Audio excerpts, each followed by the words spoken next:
This is Gary Atencio with CNTV, and today we're in Colorado. I am here with Heart and Soul CEO. Since 2002, they've been providing a comprehensive, multidimensional approach that can guide your purpose-driven business to grow sustainably and thrive. I'm joined with Victoria Lynn Hanu. Thanks so much for joining us here today. You're a holistic business coach, mentor, consultant, and founder of the company. Thanks for joining us here today. It's a pleasure, Gary. I'm absolutely thrilled to be here with you today. I'm going to start out a little bit about yourself. You were formerly educated at MSU in Denver, as well as CSU. In the past, you've worked in the IT software development and also COO in the concierge industry and investment industry. For the past 2 decades, you yourself have been an entrepreneur. You've worked with entrepreneurs, CEOs and founders. You've helped them rise up to their purpose. Share with me a little bit how this passion got started for you. Well, this passion got started for me when I left corporate, actually. And with leaving corporate, I came to the conclusion that it was really important to actually have values and purpose in your business. And having a background in business analysis and being a business analyst, right, the first thing I went to do is sit down and do a business plan. Okay. And I looked at it and I'm going, there's nothing in here about purpose, about values, about, there's this vision statement, mission statement they're talking about, and none of it resonated. Because it's like, okay, so how do I integrate purpose? How do I integrate values? How do I integrate legacy, something that's going to live beyond me in a business plan? And it didn't work very well. So I started on the journey of figuring it out for myself and then contributing to my clients in that way. What a great story. It always is a need within yourself, and then you go out and realize others have the same need. Small businesses are the backbone of America. Many are family businesses, while balancing really family life. Why is what you provide possibly more needed today than it was even 20 years ago when you first started? Well, 20 years ago when I first started, I knew it was important. Okay. So I have this tendency to be on the leading, sometimes bleeding edge, because I'll have this knowing, right? Because to me, life is about having a life, having a spiritual life, having a productive life. So that therein lies the holistic. So again, it was like finding for myself. And now today, more than anything, with what we've come through, right? We've just come through just huge changes in the world. And what's interesting, things I was talking about 20 years ago, everybody and their brother is talking about now. And I put the structures in place to be able to do the work, to be able to do the integration that everybody's asking for now. And small business owners are going, okay, how do I deal with, the great resignation? How do I make my company be a company where people want to work without having to, try and compete with dollars? Yeah. You were basically talking purpose before purpose was cool in the workplace. Yes. You were doing this and now everybody's into it. Before we begin, you mentioned that holistic. Most of the viewers out there know what a business coach is. What is a holistic business coach, and why have your clients given you that title? Well, they've given me that title because I don't deal with just business. I have one client who told me that one of the reasons she works with me is not only do I help her take actions and move forward, I help her take the right actions. And if something is stuck and she's not taking the actions, I don't beat her over the head with a whip. Right? I go, okay, so what's going on? 9 times out of 10, it has to do with some other area of your life. Right. And if you're familiar with the personal growth industry, there's this saying, how you do anything is how you do everything. And when someone is really passionate about their business, or they have a business to do something for them, they really want to have it all integrated, and their personal life impacts their business life immensely. To think that they don't affect each other is kind of crazy, that we realize that. With over 30 years of working in the business and 2 decades really as an entrepreneur, you've been there and done that. Do you understand the unique challenges these leaders have, and can you relate because of these firsthand experiences? Do you think that helps? Oh, absolutely. If there's a mess anybody's done, I've done it, and I've probably done it bigger, right? If you could say screw up somewhere, I've screwed up. Wow. You know, as an entrepreneur, it's a different mindset than the rest of the world. Sure. You know, and it's really important to have people in your corner. And what's amazing is a number of entrepreneurs will have spouses that start out in their corner, and as they start feeling the impact of entrepreneurship, whether it's the time, whether it's the money, and those lessons we learn in the beginning, because anything that's in our way when we start business shows up. Oh, yeah. And makes it really challenging, right? And then the universe tends to deliver all sorts of things that challenge our perspective, that will make us grow. Yes. I mean, most business owners that I've sat down with, they start a business, they know they're in business for a purpose, yet all too soon they find themselves in a constant state of struggle. I mean, is this common, and why do we accept this as the norm? Well, struggle is normal to a point. To a point. But you don't have to struggle. Struggle is there to show you where you have an opportunity to grow and be tenacious. Sure. And the thing is as long as you're clear on your purpose and what the purpose of your business, because they start out together and then they diverge. Okay. Right? Because your purpose, the business becomes its own self. And you have your part that you're getting from the business and you're giving to the business. But we start into struggle because we make that business us and us the business, and we have to see the business and its purpose and its ultimate value that it brings as something worth fighting for and worth going after. And once we realize that, we can separate ourselves and take the personal part of the struggle out of it and really look at it with objectivity. That is explained well, because every business that I've started, it basically took on a life of its own. Mm-hmm. And I had to let that life grow because it was even beyond what I had started it and doing. As an entrepreneur myself, I mean, really a frustrating cycle of 1 step forward and 2 steps back. I mean, it can easily steal my hope while building my business. You teach how to stop bumping up against this glass ceiling that all of us tend to have and keep us from growing. Mm-hmm. Tell us how you're able to do that. Well, the thing is what's really different about the work that I do than other business coaches or even life coaches is I can go to the depth. Okay. So what is that barrier? Because the world outside of us mirrors what's going on inside of us. I like to say it's an inside job and the outside shows us where to look. Wow. And so when we go inside to find the barrier, then we can remove the glass ceiling. Because as an entrepreneur, the only glass ceiling that is there is the one we've put there ourselves. Very true. I mean, for most of us, business is more than just about profit and bottom line numbers. For many, this is about purpose. Yet I've seen many great leaders, great companies, after suffering, struggling, I mean, really, they simply quit. To me, this is a tragedy because they're so needed. The services they provide were so good. How do you help with these folks, and what is the starting point? I mean, is it a matter of getting to know them first? Well, yes, the starting point is a matter of getting to know them first. Okay. I always start with the leader, you know, the owner of the business. So many times the owner has issues with their employees, has issues with other things, even the economy, because they haven't structured the business in such a way that the economy doesn't have as significant an impact.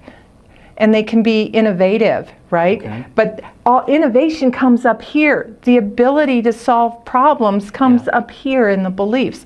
So I start with the leader and we focus on mindset first. And we recalibrate that so that they can see what it is they want to create. So we really get to the depth and the heart of what it is that they're actually creating for the business, as well as for themselves. You know that saying in marketing, with them, what's in it for me, aimed at the client? Well, a business will fold because the owner didn't have what's in it for them. They didn't really look at what is it that I want out of the business and what do I want to contribute to the business. Absolutely. Because they make the business themselves. That wakes you up every day and having some hope. I mean, believing again that you can have a successful, purpose-driven business. I mean, that must be some exciting news for you to deliver to some of these companies. How do you set up growth so that it is sustainable and even happens, as you say, organically? What is that? Well, as I said, we start with the leader. And to set it up for growth, it's about getting really clear. You know, I talked about the business plan earlier. It's getting really clear on what is that legacy? What's going to go for the business? What is that really true vision of the business that's bigger, right? Yeah. I've worked for companies when I was in corporate that said, our vision is to have X number of clients or to be the number one of this. And it's like, really? That's your vision? Okay, give me a break. It's maybe a definition, but not a vision. Yeah, and the vision for my company is a world of conscious business where people, passion, purpose, and profits are all aligned with heart and soul, right? And so with that being the vision for my company, if I can help other business owners create companies that have that within them, then those companies grow and they do their purpose in the world and they have their impact. Whether it's to be the best place to work. I mean, we have lists, the best places to work in the U.S. What if we had a list for the smaller businesses that were the best places to work? Wouldn't that be cool? That's a great idea. I mean, growing a business, one that is grounded in purpose, I mean, it's deeply personal and therefore can be kind of complicated. The traditional short-term business approach, I mean, that's not comfortable for many, and to some probably actually feels kind of the wrong approach altogether. It's not fulfilling. Is that a challenge when people are trying to build a company based on the traditional approach? It is, because those that are purpose-driven, if they try to follow the traditional approach, they don't like it, and they have this inner gut feeling that it's the wrong approach for them. And if you have a gut feeling that it's the wrong approach, whether your head says it is or not, you're not going to do the things you need to do, or you're not going to do the right things. You know, you're not going to do the right things. Your messaging is going to be off to your employees as well as to the external world. It's not going to resonate. And the key is what you're doing in business. We all have business things to do that we don't like to do, right? Right. Well, find somebody else to do them. Exactly. And make sure that what you're doing resonates with your soul, not with just how you want to avoid things, right? Oh, it feels good to avoid that. We're driven a little too much by pain and not enough pleasure. And we've got to be driven by that pleasure and realize it's more powerful in the end. Pain is short term, but that pleasure is long term. I mean, when you say organically, this is where systems, people, passions, resources really come together supernaturally, almost in synchronicity. Is this type of business fulfilling for leaders that you've worked with in the past when they see that type of thing happening? It is. It is. And when they come together and they've created a culture. Yes. And that's the first system that you really have to put into place. And a lot of small businesses really don't think about that. Because even if it's a solopreneur, you know where the culture is for a solopreneur? Between the ears. Right. It's just them at that time. It's just them. When you first start your business by yourself, your culture lives in your head and how you show up in the world. And then you start adding people. Well, the culture that you create a culture, whether it's conscious or not, but is everybody on the same page? And so that is the foundation, because once you have that culture and everybody is on board, kind of like drinking the Kool-Aid, we're on board, we're all passionate about this business and where it's going, then implementing systems and implementing marketing, they're all in alignment with where you want to take the company. Speaking of systems, I mean, this is a proven, time-tested with case studies process, a system that for 2 decades, you call this the RISE method. Is this method cornerstone to much of all your consulting, mentoring, and all your leadership? It is. It's absolutely the cornerstone because it's really about recalibrating your mindset, showing up who you are innately as a leader, structuring your business, structuring your leadership. More than anything, it's the structure of the leadership, the organization structure, getting a board on board when you're at the right place, and then executing, taking it out into the world.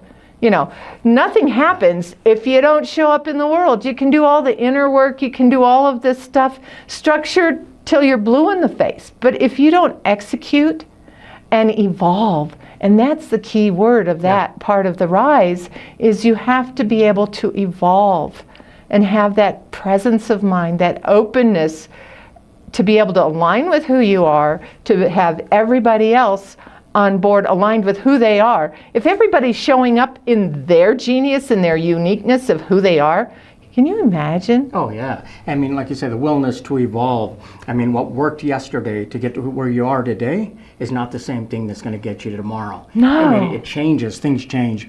These are real solutions for real people. Women who are on the front line in business and yet have and want a personal life that they tend to. Or, as you say, where the really weird stuff tends to happen. Right. Is that your specialty, really, on that? Oh, it is. If it's weird, the weirder it is. I'm there. And the thing is what tends to come with that weird stuff is crisis, or they're in opposition. And that's that crisis, that opposition, that challenge with the teenagers at home and the people at work that mirror the teenagers at home. Yeah. Because how we do anything is how we do everything, right? Yeah. So people, it's always like a family. And so that's where I dive in and just take and make it rise deep. Oh, yeah. Deep within the mindset of somebody, changing that mindset if needed. And that has to be kind of exciting for some of these people to get some of these breakthroughs. Oh, it is. It absolutely is. I have one client who goes, I came to work with you on my business, and you changed my life. Wow. And I've heard that. I've heard, you saved my life. And these are some that aren't even in my case studies. As you hear those stories, as you review case studies, read reviews from clients who were stuck under those 5 or 6 figure glass ceilings, you see them not only running successful companies, but really living their purpose profitably. I mean, is that your purpose, and is it still rewarding for you? It is. That's really a huge part of my purpose, because I'm here to champion. I'm here to uplift and champion those who are here to make an impact and fulfill their purpose. I'm kind of like the leader behind the leader. Yeah. I kind of push you up and out, and I springboard them. I springboard my clients. I send them off, and they're like, it's just so much fun because I'm always their champion. Yeah. I celebrate them. I see what new is going on. I talk to them. When they win, you win, and it's been a great formula, definitely so. Viewers, let's take a look at the bottom of the screen right there. What you're going to see is her website. On the website, you can learn more about her RISE method. Check out the case studies. They're fantastic. Read the reviews. You can even download a copy of the top 10 signs that maybe are keeping you stuck out there. She has been empowering high achievers to desegment and bridge the gap between their spiritual life, gifts, life, and business. Once again, that is Heart and Soul CEO. Her method is your guide to a purpose-driven business. This is Gary Atencio with CNTV. And if you don't know, now you know.